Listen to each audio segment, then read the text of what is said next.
Good morning, everyone. We'll call the commission meeting to order. First item is the consent agenda. We have two items, the minutes from the November 16 meeting and then also the treasurer's report. Are there any adjustments to either one of those? If not, I would ask for a motion to adjourn both of them. Ask for adjourn. Yeah. Hey, we're done. We're done. Hey, all right. Yeah, I love these short meetings. Bill, you made the motion? Okay. And second. All those in favor say aye. Approved. Yeah, and that is approved. Action items, introduction of a new member to the Northwest Suburbs Cable Commission. Mike. Yes, Mr. Chair, we have a new member. His name is Eric Peterson, and he is sitting over here. Eric, just raise your hand so we can see you right there. Okay, Eric is the newest member that has been appointed by the Brooklyn Park City Council. He is a resident of Brooklyn Park, and he works full-time at Thomson Reuters in Egan, so he's got a little bit of a trek north and south every day. He recently attended our orientation session that we had here, and we want to welcome Mr. Peterson as the newest member of the Northwest Suburbs Cable Communications Commission. So welcome. Did you want to say any words at all? Not really. Look forward to serving on the commission with all of you. So. Okay. All right. Thanks, Eric. Next item is the recognition of George Lessard for his service. Sure. George is here, Mr. Chair. He's also a Brooklyn Park resident.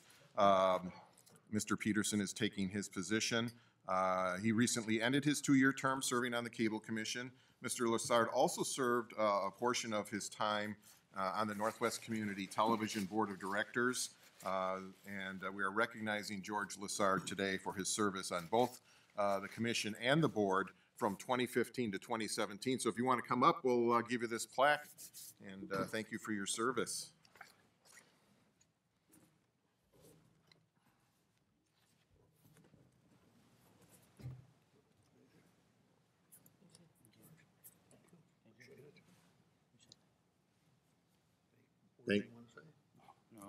Okay. Thank you, George. Thank you very much.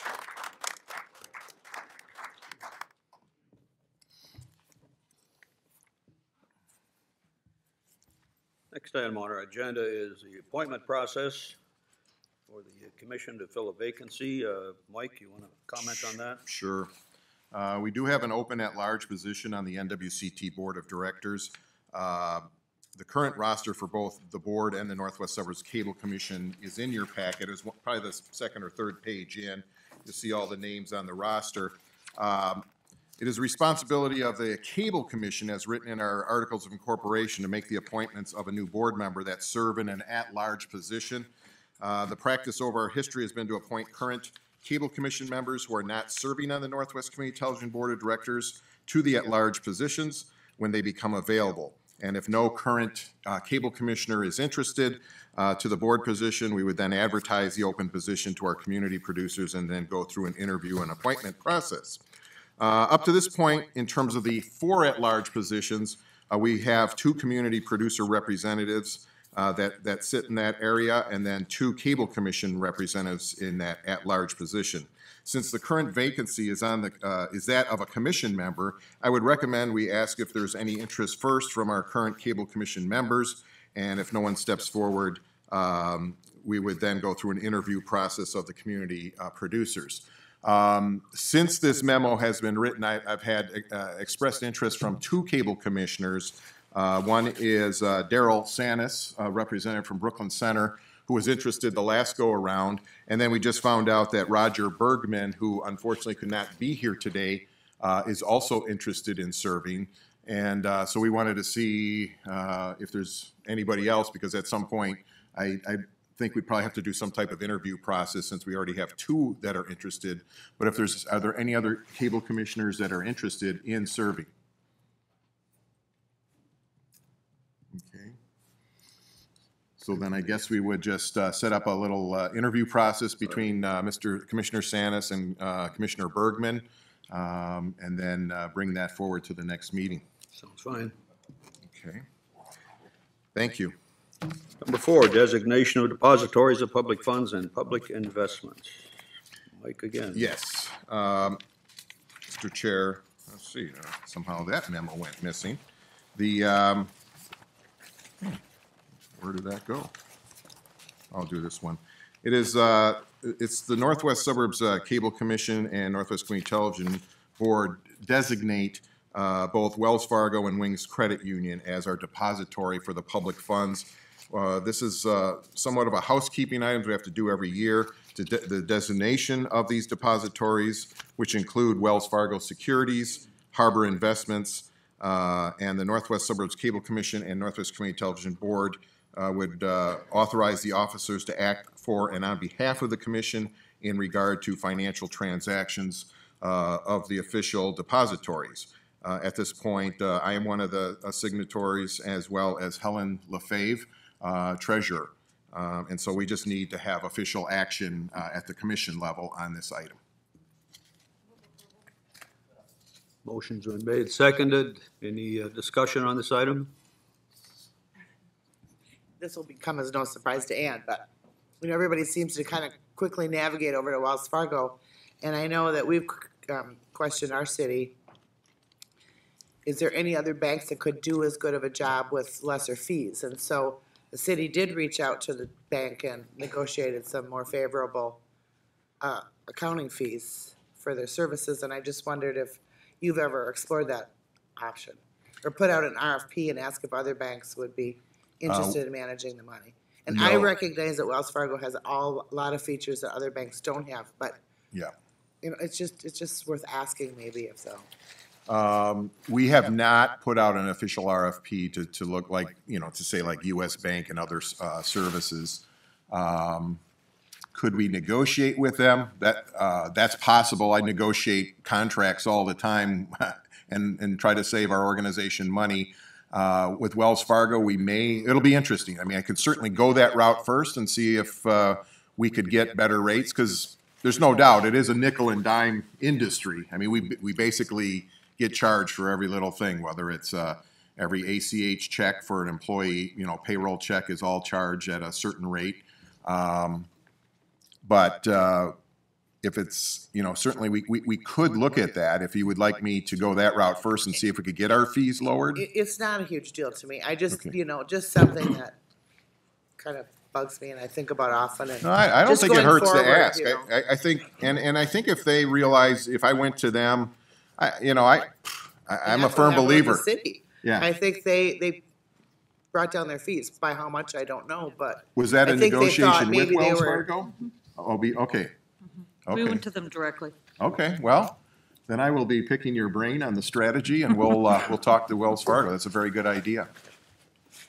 5 Bill? years and I finally brought up something. Bill? One motion, 1 second. Then Wings Financial, they have security if we go over the FDIC amount, just like Wells Fargo does. We get security from Wings Financial. We don't put in fact, we don't put anything above that amount in that account. We simply use that account as a separate account to pay the cities their quarterly grant fees and kind of keep that separate so it's easy to do that, so we're not going above the FDIC limits. So the main collateral is all on Wells Fargo, not in Wings. And Wings is, I don't think we've ever gone over like 100 and some odd thousand. I think the FDIC limit is around 200 or 250,000. And it's typically about 100,000 that we would pay out quarterly to cities. So we're okay in that area. Good. Chair, my suggestion for a strategy is going wearing a US Bank t-shirt. Perfect. Okay. Thank you. Well, if you want a motion subject. Yeah, we should probably have a motion there. I'll ask for a motion, and subject to Mike working on negotiating the fees and, Jim.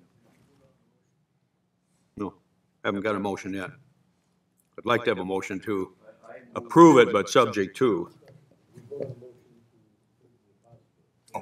We did, We- we already approved the deposit? No. Oh, I move to approve Wells Fargo and Wings Credit Union as our depositories and direct the executive director to negotiate with Wells Fargo and/or see if there's other depositories that can be more advantageous to us with fees. Motion made and seconded. Discussion on that item? Wells Fargo and Wings Financial as our depositories and to direct the executive director to negotiate with Wells Fargo and/or determine whether or not there's another depository that will be more advantageous to us with fees. Perfect, thank you. Any other discussion? If not, all those in favor say aye. Aye. Opposed? Carried. Number 5, Broadband Deployment Advisory Committee. I got this. You got this one? Okay. Then I'll segue over to Mike. As a member, as a board member of the National Association of Telecommunications Administrators Association, we've been following closely the Broadband Deployment Advisory Committee, short-term BDAC. I've attached a draft version of the model code that they're looking at.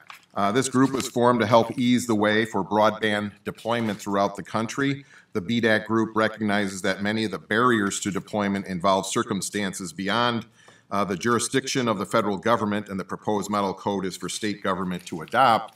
The BDAC group further recognizes that one-size proposed solutions do not fit all states, but they recommend that states adopt the portions of the model code which best addresses the realities of each state.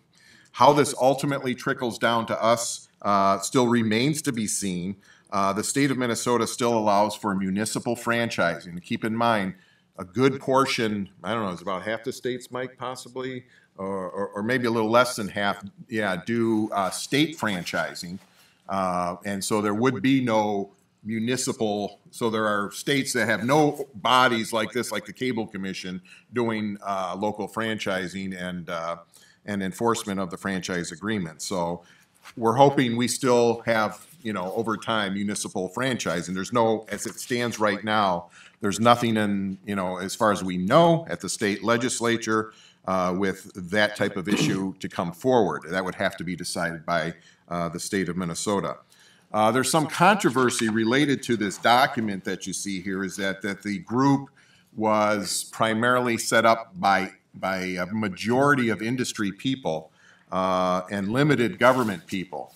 Now, what I just found out yesterday, because this memo was written technically last week and mailed to you, is that at our board meeting for NATOA yesterday, the FCC has contacted NATOA and is interested in getting more government representation on this group, because there really are some really, it all really boils down to the local level in terms of public rights of way, whether they're digging up streets or the amount of, specifically for the future, the amount of antennas, small cell wireless antennas that end up on telephone poles and all types of structures.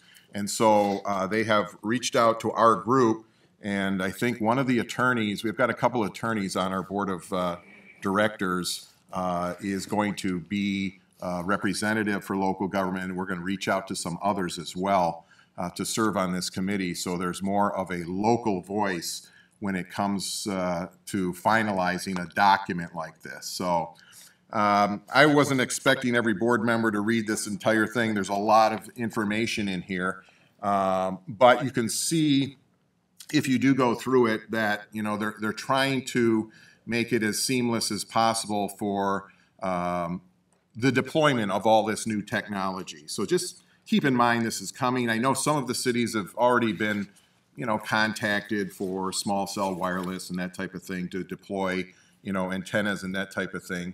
But it's something we always need to keep an eye on, and so this is basically bringing this to your attention as an informational item. Comments from anybody? I found the letter from the mayor of San Jose very interesting. I guess probably not unexpected that the deck would be stacked. And that might be one of the, it could be the impetus of why the FCC, after the mayor of San Jose wrote this letter, it's at the back of the packet, that might be one of the reasons that the FCC is reaching out to the NTOA group and local government groups saying, well, maybe the deck has been stacked in favor of the industry, and it has to be a partnership when you look at the telecom companies coming to your city and deploying their technology. So, Further comments? Do you need any formal action from us, or this is just an FYI? just an FYI. Okay, all right, thank you. Legal update. Mike Bradley. Thank you, Mr. Chair. Good morning. I have a few updates for you. I'll start with CenturyLink. With CenturyLink, we noticed that there was a decrease in the franchise fees in their last quarterly report. And so we approached CenturyLink asking for an explanation of that, a written explanation, because the initial explanation given to us didn't make any sense, frankly. That just came in yesterday, and I haven't had a chance to look at it yet, but we'll continue to explore that with CenturyLink as we move on. And if there's other action to be taken by this body, we'll bring it forward probably at the next commission meeting. There's a memo in your packet relating to the service that the streaming service that CenturyLink has called CenturyLink Stream. And I was just in a quarterly meeting yesterday with CenturyLink, and they've announced that they're discontinuing that product altogether. So we can ignore the memo now. They must have seen the memo in your packet and said, we're canceling this immediately. It's got to be. We've been following up, the executive directors throughout the metro area have been following up on the metro-wide PEG interconnect network that was negotiated as part of your cable franchise with CenturyLink, to make sure that it's in place. And if you remember, this is a network that allows commission areas and cities to share live PEG programming on their channel. So if we wanted something from the city of Minneapolis, for example, we could take that stream and put it on one of our channels if we wanted to.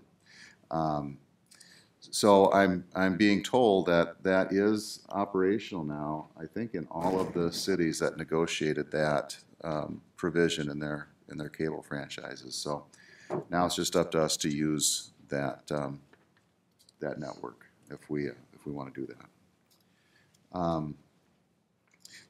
There's another memo in your packet about a consent order that CenturyLink entered into with the state of Minnesota. And I can't remember if at our last meeting I talked to you about the lawsuit brought by the state of Minnesota against CenturyLink. I think I did. This consent order was entered into subsequent to that, and it outlined how CenturyLink will be treating subscribers moving forward in relation to their billing practices. I'm also told that there's some significant progress being made on resolving the litigation completely, and we may see that in the coming months. Hopefully we'll be able to report on that at the next meeting. For Comcast, there's been expressed by some executive directors throughout the metro on a desire to have a group effort to do a franchise fee and PEG fee review. And I know that's something we had discussed here at one point. Maybe it's something that we might do this year, but just know that there may be some interest in doing some cost sharing there as far as engaging a financial consultant, and of course the legal costs would be shared too if we did it that way. But that's something that's circulating right now amongst the executive directors. I think at our last meeting too, I mentioned that at the NTOA conference, there was a really good presentation on drones and drone usage. And the takeaway from that conference was that the commission and your cities should really have two documents in place relating to drones. One is an internal drone usage policy, And the other is an ordinance relating to how drones can be used in your city and making sure that when the public is using these drones, that they're complying with the FAA rules and that you have an enforcement mechanism in place at the local level. So that's a project that we've reached out to our cable commission clients to see if there's interest in doing a joint effort on that as well, and that'll probably circulate to you between now and the next meeting. And then finally, there's an update on the open meeting law. Many of you are either city managers or city council members, and so you get updates on the open meeting law. But those of you who are not on councils, I just thought the case that came out was a nice reminder on how to comply with the open meeting law. So we put that in your packet for your information. And with that, I'll answer any questions that you might have. Bill? So what was the magnitude of the decrease in the franchise fees this last quarter or month or however they report? You're talking about the CenturyLink? Right. It was a significant percentage. I mean, we don't get a lot of franchise fees from CenturyLink yet because the subscriber levels aren't super high. But it was, and I'm sorry, I don't remember the exact percentage off the top of my head, but it was a noticeable amount from the previous quarter. Normally, you would think with additional penetration, it would be going up. Yeah, you would think it would either be static or going up, and it went down a significant amount with no explanation as to why initially when the report came out. But like I said, they did send a memo out to us just yesterday, and I haven't been in my office since it came in, so I haven't had a chance to look at it yet.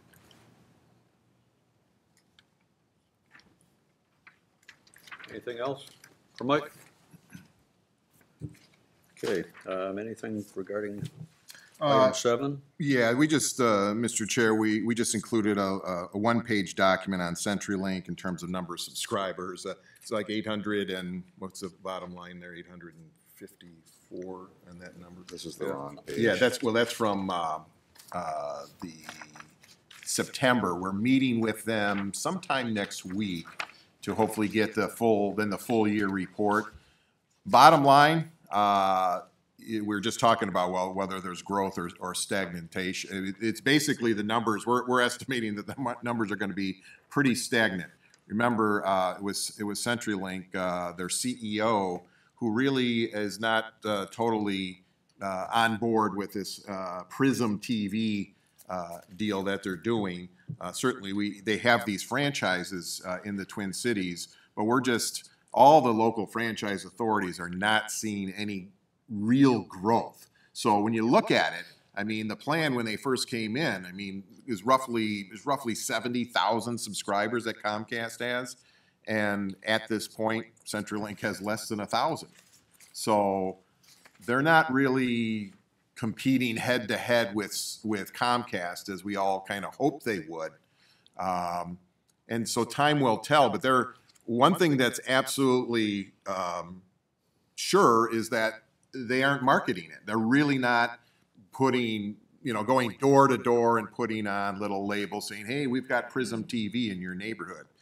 And it's like one of those things, I just say it's out of sight, out of mind. If they're not either going to do like neighborhood by neighborhood marketing, similar to what Comcast has done, or even do a local spots on cable or on broadcast TV, that tells you something. So I think we'll know more, over time, but we're definitely not seeing any growth in our CenturyLink subscribers. So, but it is there. If somebody calls and where they live happens to be an area that passes this 25 megabits per second, then they will get CenturyLink Prism TV service. So when I get calls at the commission office, I do refer them, if they no longer want to be a Comcast subscriber, refer them to CenturyLink. So it's not like CenturyLink is turning anybody down, But again, it's out of sight, out of mind. If people don't really know about it,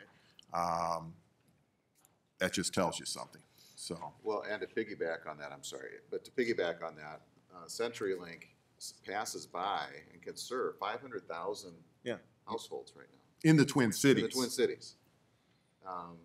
But their penetration rate, really metro-wide, is under 5% of that. So they have really, you know, for whatever reason, whether it's marketing or whatever, they've really underperformed in the marketplace. Ellen? Just a question. At one point, did we have an update that said CenturyLink has discontinued Prism pretty much nationally, but was honoring it here? But their efforts to expand, and so is that likely at play? And that's why they aren't marketing it? They have a franchise, but it's not something that is a priority any longer? Right, Mr. Chair. They have not announced that they're shutting Prism down, but they did stop requesting new franchises, including in the Twin Cities. So they haven't been aggressively pursuing franchises like they were 2 years ago or 3 Okay, years thanks. ago. That That's what clarifies it was. for me. Right.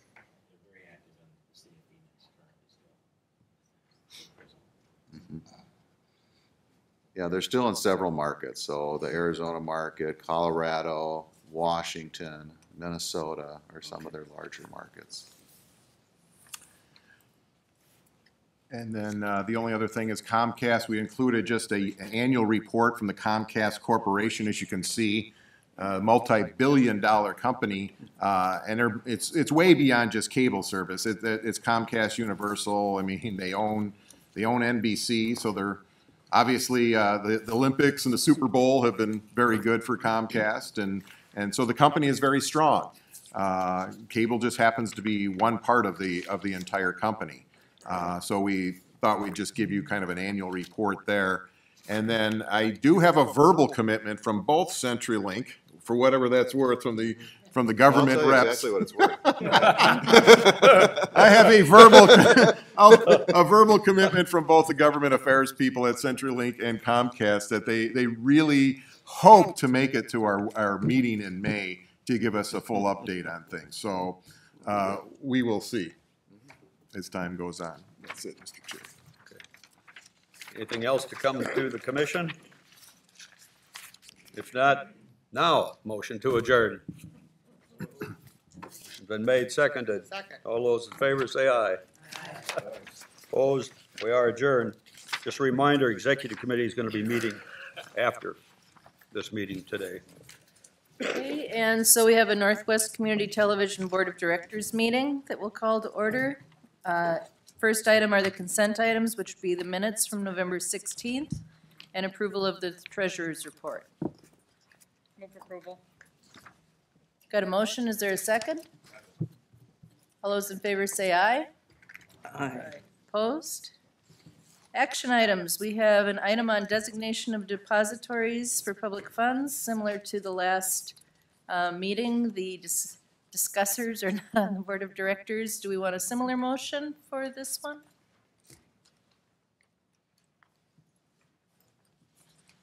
Board of directors? Crickets. Crickets. I'll make the same motion we did before. Okay, moved and seconded. All those in, any other discussion? All those in favor say aye. Aye. Opposed? That motion carries. So next thing on our agenda, we have a committee vacancy. Yes, Madam Chair, Executive Committee vacancy on the Northwest Community Television Executive Committee. This committee may deal with higher level, just in terms of a background, may deal with higher level issues that may come before the NWCT board. The committee rarely meets and is separate from the Cable Communications Commission Executive Committee. If a meeting were to be scheduled, they typically take place in the morning hour. So if somebody is interested in being on this committee, that tells you a little bit about the committee and the time frames that it would probably meet. So if you're available in the morning hours to meet, should a meeting come forward, then certainly we would, see if anybody's interested here. Is there anyone that wants to come forward who's on the board that's interested in joining the executive committee? Otherwise, should we just, Oh, check when we do the interviews, you mean, with the board member? Well, see, no, I guess that's an option. With when we fill the vacancies of the board members, to find out if they're to see interested. if one of the if the new person is interested? Mhm. Nothing we like more than meetings, come on. All right, well, if you decide you're interested and you're on the board, please contact Mike. Next, we have the presentation of the annual programming report. Yes, very exciting times here at Northwest Community Television and CCX Media. As a means of keeping everybody up to date on things, we produced this report. Now this is, I believe, our 6th or 7th one.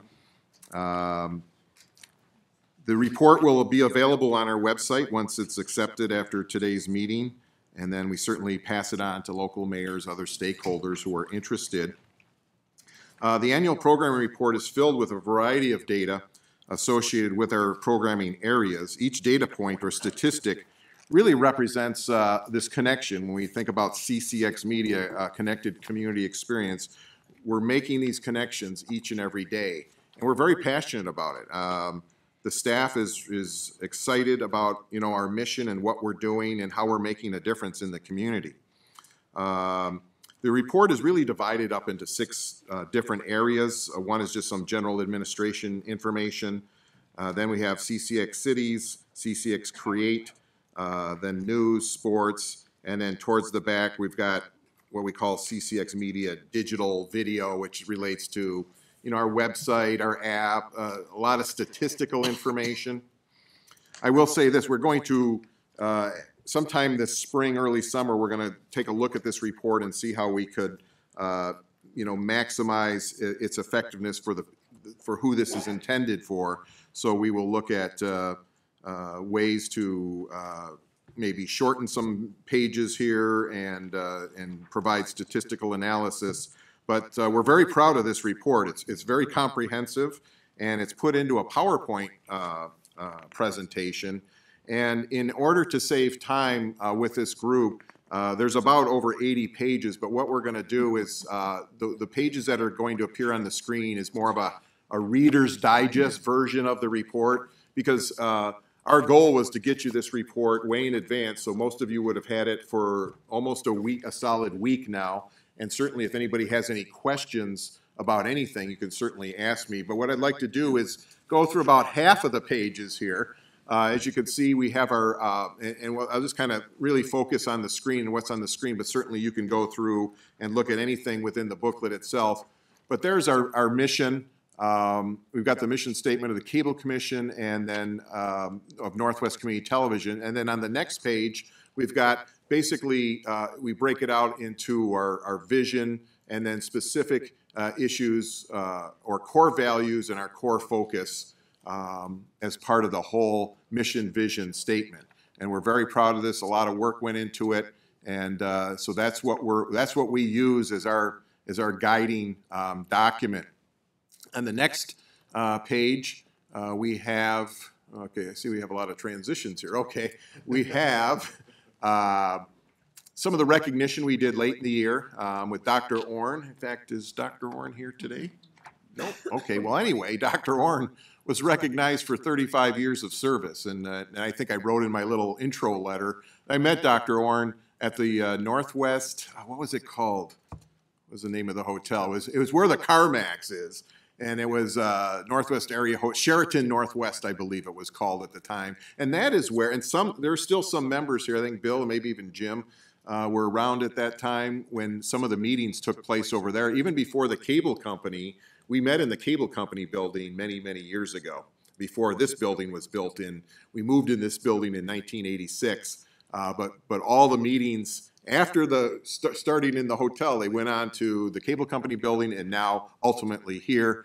And so we recognized Dr. Orn and also Helen LaFay for 30 years of service, and other members as well as Al Matson for his 20 years and Kurt McDonald for 5 and Andy Hoff. So thank you for all your service there. So we put that in the booklet, and we'll do that every year. On the next page, These are just some of the awards that were our group received from the what's it officially called here? The Eric Severide Awards. I'm having a hard time reading the small print from this far, but so we received a good number of awards from the Eric Severide group. Very proud of that. The folks who produced Community Corner were recognized for the first time for the programming that they do on Community Corner, which has been recently rebranded to a program called The Connection. Basically similar content, just a new name. So let's move on to the next slide, which is, this has a long duration in between. You might have to hit that again, Sean. There we go. This is the remodel project, that phase 1 remodeling that took place on the other side of the building. Many of you have seen that, and because that building had not gone through any remodeling, or that first phase of our building, since the original construction in 1986. So really looks sharp up there with the new counter, new entryway, and lunchroom. So the next thing I want to mention is that later on in this in our meeting, Barb's going to tell you about phase 2, which is happening over on this side of the building. But one of the things you probably noticed when you first pulled up was the new outdoor sign. You see the old one, it was rusting and it had seen better days. It was crooked. It was hit by snow from a snow plow one time. So we decided to have the sign move back a little bit further. And it's all LED, so it saves a lot of energy. Really pops out at night, looks really nice. So we'll move on to the next slide, Sean, and we'll talk a little bit about CCX Cities. We have all the latest and greatest city logos up there, as you will see. Because some of them have changed over the years. I know when I started here in 1982, I'm trying to think if, well, there's still some cities that have the original logos, but some of them have evolved over the years with the change in time, so forth and so on. But so on the next slide, we want to point out just a little bit about Community Corner, that these are the different, some of the features. There were 24 business features, nonprofit features, various videos that were 243 Community Corner city videos, the community calendar, and of course the mayor's minutes. Mayors are constantly in our studios getting interviewed by Dave, and Dave does a great job at that. Sean, you want to go on to the next one? And this is the history series. We're very excited about this. As you know, this is a multi-year project. We're on the final, I don't know, maybe the last month or so of putting together Maple Grove's city history series. Chairman Al Matson he's on the history committee for the city of Maple Grove, and he's been involved with this project. So we're very excited to get that one wrapped up, and I think we move on to Plymouth after that. So that's good. Tim is not here today. In fact, I think it's Tim's birthday, so he actually took his birthday off, but he wanted us to tell you about just various city hall chamber projects that are going on, and just kind of keeping up with all the technology there. You can see that. And on the next slide, you will see that we're been talking about closed captioning over the past year. And with Mike Bradley's firm, we're part of this closed captioning group, and we've already provided all of our data. So we're hoping to hear back at some point. Would it be probably late spring or early summer on the closed captioning in terms of what we need to do? There's not all the participants have submitted the data. Yeah, they're still waiting for data, but I want to. But we are here to say that we're one of the first, at least. We're one of the first to submit our data, so we'll take kudos for that. Sean, on the next slide, we have, just wanted to point out Dave. Dave is everywhere out in the community. I've been at a few functions where Dave has been, whether it's like a chamber luncheon or so forth and so on, and so Dave gets selected often to be the MC at various events, and also the parade announcer guru. He does a lot of parades. I think we were able to talk Helen LaFave into doing some parade work this year, and she's excited. That was on her bucket list to announce a parade. But they're very, yeah. So they're very, it really, those are fun to cover. The parades are fun to cover. we do volunteer in the community as well. I mean, in all different respects. One of the things we did, and we're actually planning on doing again, is the Feed My Starving Children. They do a special pack up at Egan Mechanical Contractors up in Champlin, and they get all the businesses involved. So we were able to pack a good number of meals at this event. We're very excited about it. I believe we're going there next week again for another one. So that's an example of that. And then I was talking about parades. This is really unique, and I think, I don't know if it was Steve Brockhouse from our staff, somebody came up, or maybe it was a combination of several people, came up with this idea of having this little placard. It's almost like a fan. And what we do is we pass those out. We get volunteers from our CCX Create department. They walk the parade route ahead of you know, like they just, well, actually kind of like before the parade starts, they go and hand out these things. And then people take pictures of, you know, their kids, their family, and then they post them literally in real time. They'll take that and post it within the parade. So while the parade's going on, as these things are coming up in via social media, they get posted. And so it's another way to get more people involved in the parade process, because you have your people who are in the parade, you know, riding down the parade route, but all these spectators also get a chance to be in it. And then I think we select a couple of people each parade and give them a little prize. The prize, of course, is something that has our label on it, so it's kind of basically free advertising. But it's all in good fun, and they enjoy it a lot. So that's like a condensed version of the whole admin CCX cities part. Then the Create department, this is just a sampling of pages. We'll go on to the next of their annual report. You can see all the regular classes and the Super Saturday classes and the number of attendees. And they have had a total of 82 new members in that. And so that's all spelled out in the manual. 3,102 hours of studio hours used, and over 7,000, nearly 8,000 hours of edit hours, and roughly averaging 89 new programs per month.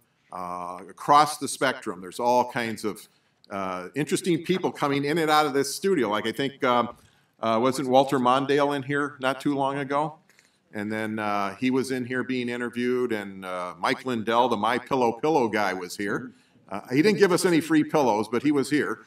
I think he was being interviewed by Barry Zavan and others. There's always people coming in and out of here. So these are just some of the members that they're showing in terms of all their volunteers and what they're creating and how many program hours. And then on the next page, just highlighting some of the producers and all the different things that they do.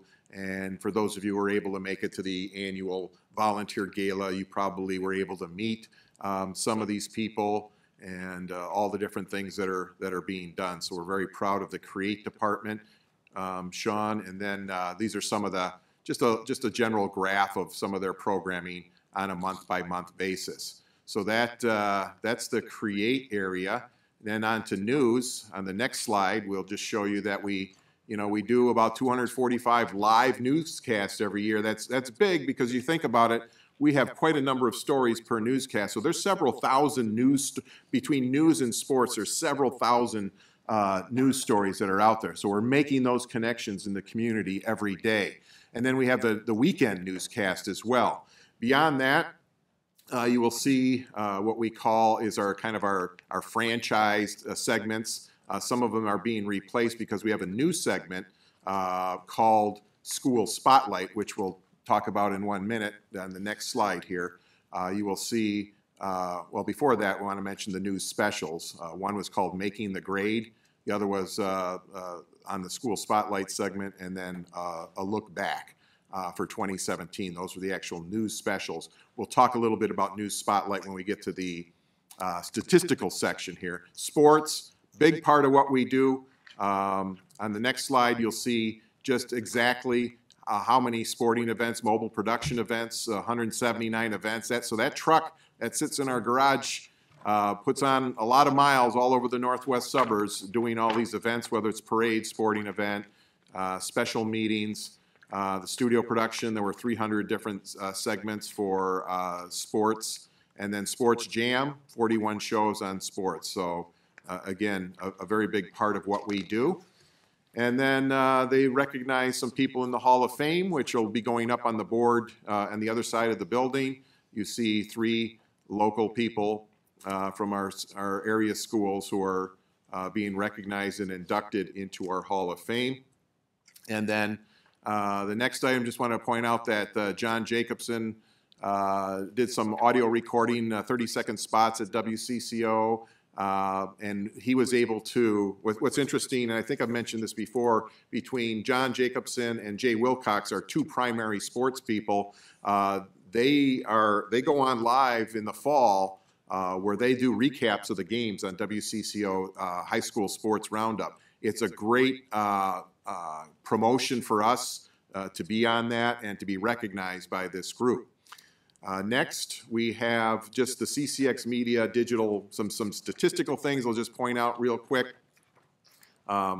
This is our website. Website is going under some major renovations as we speak. We're very close, and Dave will touch on that a little bit in his report. But the website and the app also went through a little bit of a redesign, but they're critical to our viewership down the road, because that's how people will see some of our content. After that, we have specific mobile app statistics that you see there, in terms of there's over 7,000 people right now that have the CCX Media mobile app on their phone. I certainly have it on mine, and I use it all the time. If you don't have it, it's very easy to download either on the Apple Store or Google Play. It's a free download, and it's really an easy way to see our content. One of the things we'll do in the with the redesign of the website is also make the website mobile friendly. We feel that will get our website numbers back up, because most websites are mobile friendly. Ours has been a little bit behind the times in terms of that, but this new website will be entirely mobile friendly. This is a number, the first time that we're actually adding all the platforms together to give you a picture of total. This is just online digital. This has nothing to do with over the cable system type views. This is simply encoded video clips, whether it's on YouTube, Granicus, which is all the city plays, the 22,467 views there represents 22,467 potential people watching your city council meetings. And we have all the statistics in this packet for every city. You can see how many people watch. So I always say, when you're sitting there and maybe there's only a couple people sitting in your council chambers, always realize there could be hundreds of people watching it some other way, at home or after the fact via Granicus. So nearly 4 million, actually a little over 4 million views. This graph, it's hard to see the green against the white here, but it just keeps going up, and so we're very excited about that. And then next we have talked a little bit about the school spotlight. So I just wanted to show you that we started doing this segment in September of 2017, and then these are just numbers right now of the school spotlight segment and how they were viewed. So what we're trying to do as time goes on is get smarter about all this, like what's the best way to get the right content to the right people at the right time. The school spotlights are extremely popular. So you will see here the advantage of especially what's been happening in the world of Facebook, that we've been what they call natively uploading clips to Facebook. And so in this case, actually Facebook viewers are more than the YouTube viewers. And so we're going to be doing this throughout the rest of this, well, up until the end of the school year. We hope to get to all 70 schools. And then what we want to do is do a snapshot in next year's report and see, okay, how did all these numbers change? Because even just a little teaser for the 2018 report, as it stands today, I think the Wayzata School, just when we did the Wayzata School feature, it had over 15,000 views. And that was just within a very short period of time. I think when all is said and done, it'll probably have over 20,000 when you see these numbers next year. So it just truly shows engagement by your residents, by people living in your communities. People are watching this content, and this is the proof of that. And so we're very, very excited about that. We're also very excited about this Gov Delivery. You see these numbers going up. Most of you are getting this Gov Delivery email typically on Mondays, but you'll also get announcements every now and then in terms of telling you what's coming up on TV on the channels. Certainly, if you're not signed up for this Gov Delivery email, you may want it, because what we do is we just make it easy for people to watch content that they are specifically interested in. So if you live in Maple Grove or Osseo and that's all the information you want, we will just send you Osseo or Maple Grove information, or vice versa. If it's Crystal, Plymouth, New Hope, whatever, whether it's sports or city information. It's really a unique way for people to see the content on their schedule, because we've been talking for years now that appointment viewing just isn't the same as it used to be. People want to see things on their schedule. And think about it. I mean, we're in a multi-channel universe with all the other channels competing with people watching the Olympics and Super Bowls and all that. People don't always have time to do this appointment viewing, so they'd rather watch it when they have time to watch it. And here's this Facebook followers number too, which I think you're going to see some growth in 2018. Obviously, there's some growth between 2016 and 2017, but we envision a lot more growth even in 2018, because we're making a concerted effort via Facebook to do more reaching out to specific groups and having people get things posted the right place, the right time. What we learned over the past year is less posting is better than more posting, because when we first started out, we were kind of inundating. We're a very content-rich organization. We have so much content, and we're, as you can see the passion here, we want to get that out to as many people. But in the world of Facebook, you want to be careful, and I think Helen and maybe Cheryl could testify to this. You don't want to overdo it. You want to do things at a specific time of day, and maybe it trickles out versus putting too much. Because if you put too much out, then people tend to get overloaded with it and then may not follow you anymore. So, but we predict that this number will go up. Not that I'm in the prediction business, but it should, based on some of our efforts. And then finally, again, this is the Reader's Digest version of our annual report. We have this on the back of all of our business cards. This is all the areas you can find us, whether it's on the website, YouTube, Facebook, Twitter, Comcast, Xfinity, and all the cities that we cover. And so it really has been an interesting year. And I just want to thank all the people who helped out on the report, which would be on, I believe, on the last slide here, unless it's frozen. There was quite a bit of work just in terms of just submitting data. Wendy kind of coordinated the whole effort here, so I want to thank her personally for putting this all together, working with staff, making sure the deadlines were met. And really, we keep this information all year long, so it's not so much like a big, we're just basically taking the data that we have and assembling it into this final report. And so all those were some of the people. And certainly, we want to thank you for another great year at Northwest Community Television, CCX Media, and through the Cable Commission. Again, without all of your support, we would not be where we are today. And I have told others this too. I've been at a lot of national conferences, and we definitely stand out as a model agency, really out there trying to do as much as we can and serve our communities. We're very excited about it. I'd entertain any questions or comments. When I got this, I was really impressed. I thought it was really well done, and I loved the picture and the front and everything. I thought it was really. That front photo? Yeah, I thought it was really nice, the whole thing. Okay. Yeah, and pictures, and that's the thing we're going to look at. It's just like, it seems like pictures, can do more than some little number. We think the numbers are important, that it's critical, but the pictures in here really turned out quite nice. Right away, you're like, ooh, wow, Right, and we're proud of it, because it's like when you think about all the work that all of our staff puts in on every program, to just take some time and say, okay, let's look back on this past year. What did we do? Let's tell our commission, let's tell our board about all these things. And so thank you. Anything else? Thank you. Executive Director report? One item, I just want to let you know, we received a check from, pardon me? We have to move to approve. Oh, yes, we that. need to Oh. accept this, the report. Sorry. Motion to accept you. it, please. Second. Moved and seconded. All those in favor say aye. Aye. Opposed? Kirk, do you know who seconded it? Yeah. Okay. All right. Yes, just on the only thing I want to say on the Executive Director report, we received a check from the Medtronic Foundation.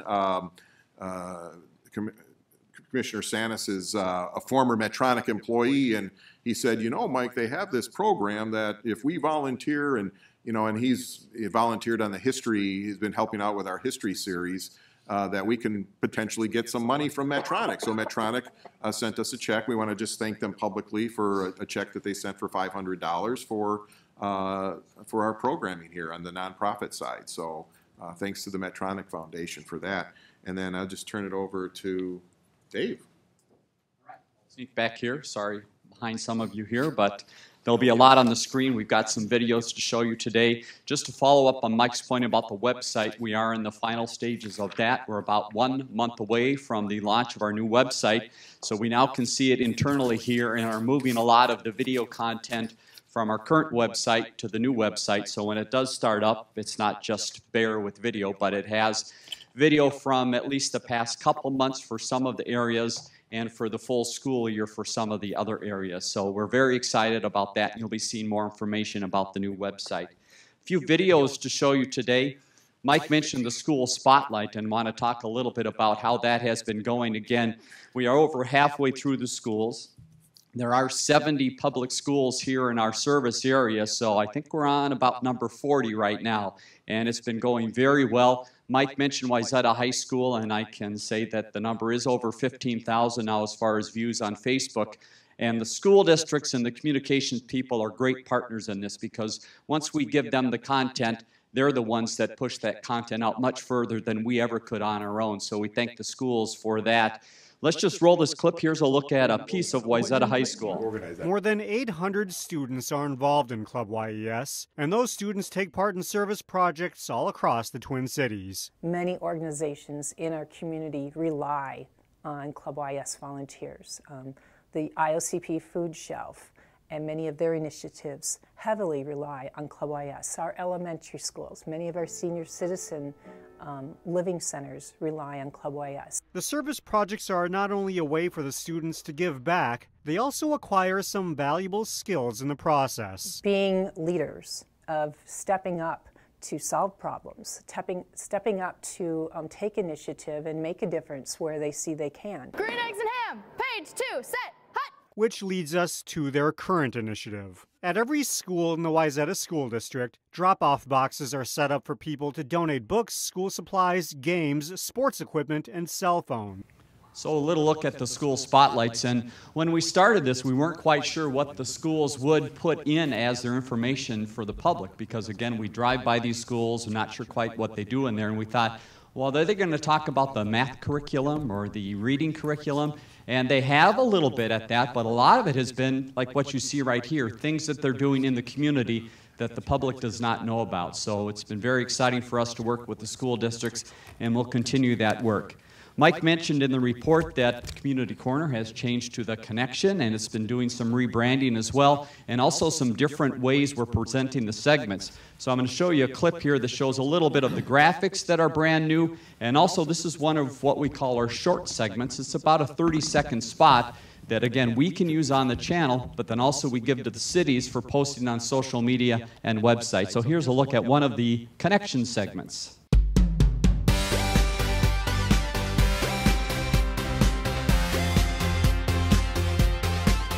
Welcome to The Connection. I'm Dave Kaiser, and we're glad that you have joined us today. We begin our city updates with a quick trip to Plymouth and Brooklyn Park to learn about some special ways to have fun on the ice this winter. Put your hands together. Celebrate the best of winter at the 29th Annual Fire and Ice Festival in Plymouth. That's coming up Saturday, February 3rd from 3 to 7 p.m. at Parker's Lake Park. Activities include hay rides, games on ice, a youth ice fishing contest, as well as warming up by the bonfire with s'mores and hot chocolate. The evening ends with a fireworks display at 6:30 p.m. Go to plymouthmn.gov. Put on your ice skates at the Community Activity Center rink in Brooklyn Park. So a little look at a couple of those segments, and again, we learn as we continue to produce the content, and short and sweet like that is making a difference for people to be able to digest that content and know some of the basics of some of those shorter things. We do have what we call medium segments within the connection now, and then we have long segments. I'm going to show you a clip. One of the long segments that came up first is a number of cities are involved in the Blue Line Light Rail, and they came to us saying, we have some information we'd like to put out about potential users of the service in the future, businesses and community members. What would they say if light rail was here? How would they use it? Here's a short clip. We now turn our attention to a topic that centers on getting people from point A to point B. Here's Ann with a light rail update that includes stories from potential users. From recreation to retail, an expansion of the Metro Blue Line could have a great impact on business owners, residents, and cities looking to attract more traffic to their treasured amenities.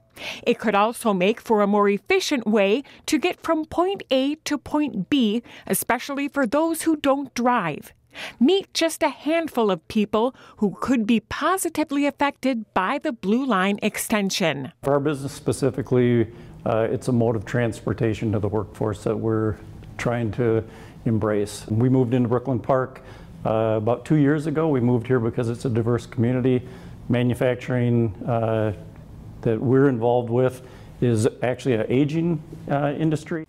So a quick look at the Blue Line extension, and again, our ability to respond to the cities when they had a quick need for that for a legislative meeting. We said we can help you out, and so we went out and did, I believe, 7 interviews in the community, put all those together into one large piece that played at that meeting and is available on the Blue Line Now website, and then we cut the pieces apart for each individual city to be able to use in their information. And I couldn't leave you without something about the Super Bowl. Obviously, it happened to be in town, and there were a lot of ways that local people were involved in it. One way was these young ladies here were part of the Maple Grove dance team, and they were in the halftime show. So we had a quick clip with them. This was the day after it, or I believe a day or two after it. This is when we were waiting before the show at Fair State Fairgrounds. Members of the Maple Grove dance team are still feeling the high from the Super Bowl halftime show. It was so cool. The experience was like unreal. I think it was probably the craziest thing I've ever done. You couldn't miss the team. They were the ones wearing the bright colored jackets. This was us when we actually performed. They glowed with pride as they strutted their stuff while singer Justin Timberlake performed. He's walking down the ramp and I'm like 5 feet, and it's crazy because like he's right there, and like that point I'm like, wow, this is actually real now. So they'll have stories to tell for life, right? I was this close to Justin Timberlake. Also, the Wayzata dance team was involved, and we did a story with their dance team as well. Obviously, a lot of business stories, volunteer stories, people from our area that were at some of the venues. So the Super Bowl was something that people in this area got a little snippet of how the Northwest area was involved. The Wayzata clip, I believe, has about 3,000 views. The Wayzata, or the Maple Grove clip you saw, has about 5,000 views. So again, a lot of people are sharing that around to let people know that yes, they were in the Super Bowl and near Justin Timberlake. So that's all I have. If there are any questions, I'd be happy to answer. And then I think Barb has a little information about the slides you see. I just would like to thank Dave and his staff for the work on the Connect Blue Line thing. It went over, the video went over very well at the legislative breakfast, so thank you. Thank you. Good morning, everyone. As Mike talked about earlier, we are undergoing some changes over here. I think it was late last fall, Mike gave us the go-ahead to start working on remodeling. The last time this area was remodeled was back in 98, 99, and staff had kind of outgrown our area, and we just needed to kind of freshen things up. The blue carpet was getting a little worn. So work began really in earnest with designing. And I just want to acknowledge, studio manager Tamisha Torre for her really hard work on this project. She willingly took on the design aspect, working with ideas that staff had for this area, and has really played a crucial part in making sure that all of our ideas were put into a plan that is working. She's been working really close with the contractors. So kudos to her on her hard work. But work really began in earnest late in January. The project is looking to be finished probably mid-March. And so you are definitely going to see changes in our staff area, the lobby area. We've updated some painting in our edit suites, as well as Studio B. So we're really looking forward to showing this off to you guys in May when you guys come in for the May meeting. And otherwise, in the department, we started off in January with a lot of people attending classes, which was really great to see. And as Mike said, we've just had so many great shows coming through the doors, thanks to our volunteers. And if you have any questions, let me know. All right. Thank you. Other staff reports? That's it. That's it. Anything else for the board of directors? Otherwise, motion to adjourn? So moved. Moved and seconded. All those in favor say aye. Aye. Thank you.